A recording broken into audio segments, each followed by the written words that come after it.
Hey everybody, this is Captain Kyle. I'm at the New Jersey Comic Expo. I'm here with Catherine Dyer from Stranger Things, The Cell, Dirty Grandpa, The Blind Side, all kinds of stuff. How are you doing today? I'm doing great. I'm loving being here. This is awesome. I mean, I get to look at people like that walking around. It's fun. You mean cosplayers? Cosplayers, yes. This is all new to me. Really? Since you've discovered cosplay, what do you think about all these cosplayers? I think it's... I love the people that pay attention to the detail. I might not know who they are, but the detail is fascinating. Those two girls look fabulous over there, but I don't know who they are. But honestly, I don't either. Okay, well, they look good. That's all that matters, right? Yeah, it's fun. Even someone with a lot of experience, you can't know every single cosplay. But have you seen some of those cosplay 11s out there?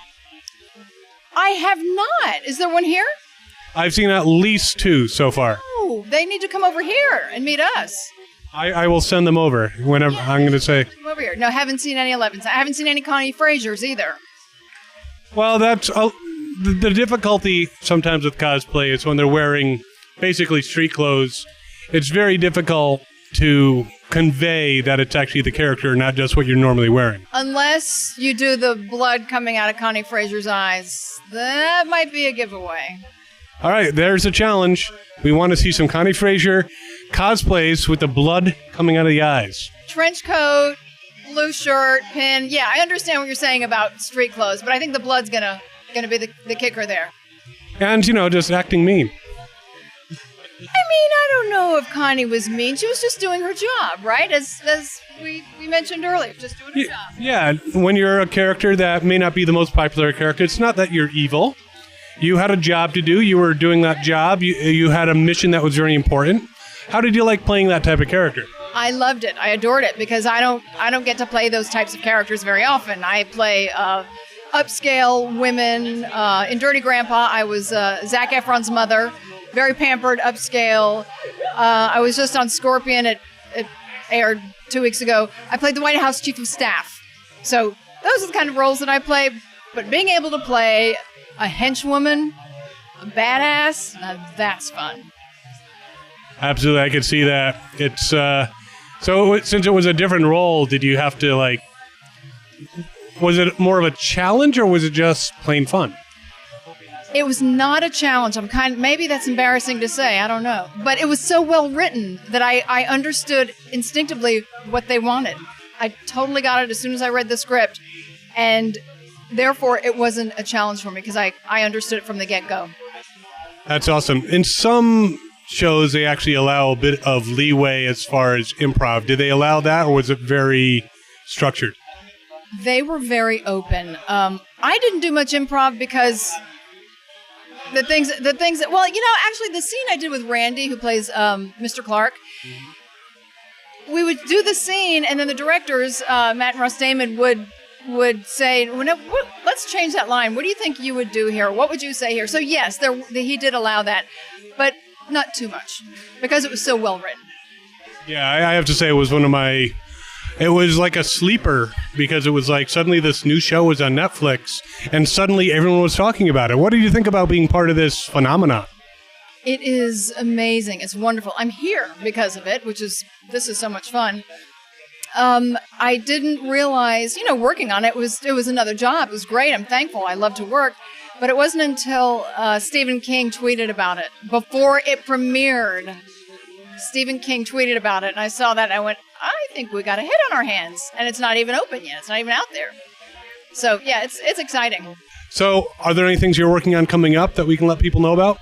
I will be shooting Sleepy Hollow in 2 weeks, and I just got a text about another project that I can't talk about yet because it's not 100%, but I'm very it's a film that's shooting in Atlanta. I'm very excited about. So hopefully. We're going to cross our fingers for you. Thank you. So that doesn't really answer your question, but... Well, no, that's perfectly fine. In fact, that actually leads to my next question. Where can people find you on social media so when you can announce things and talk about things, they can find out about it?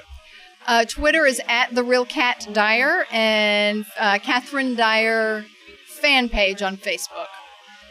Awesome.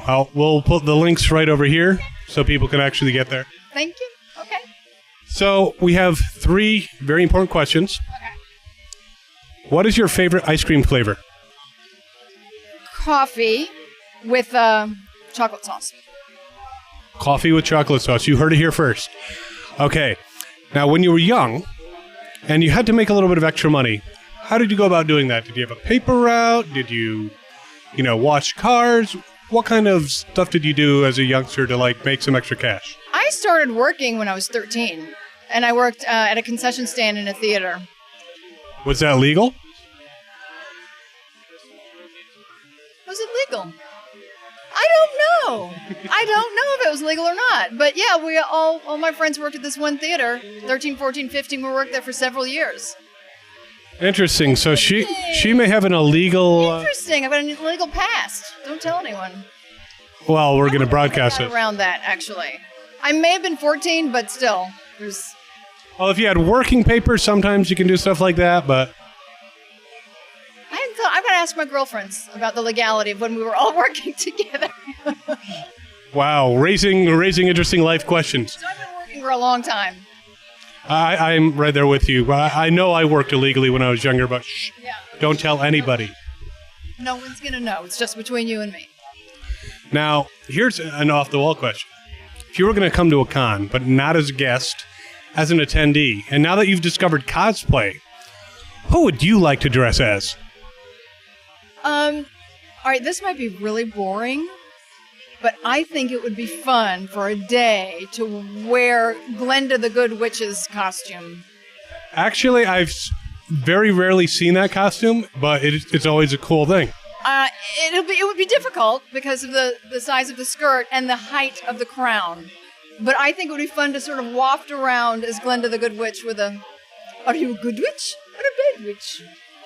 That would actually be a lot of fun. You could go up to all kinds of people. Go up to Deadpool. "Are you a good witch? Are you a bad witch?" Absolutely. Well, that's awesome. Thank you so much for taking the time with us, and we wish you luck with your future projects. We'll be definitely following you. Thank you very much. Anything you want to say to your fans out there? Thank you. Thank you. That's it. That was short, succinct, to the point. That's how I am. I'm short and sweet. I could see that. All right. Thank you so much. Thank you. And that's all we have for now. As always, have fun and cosplay on.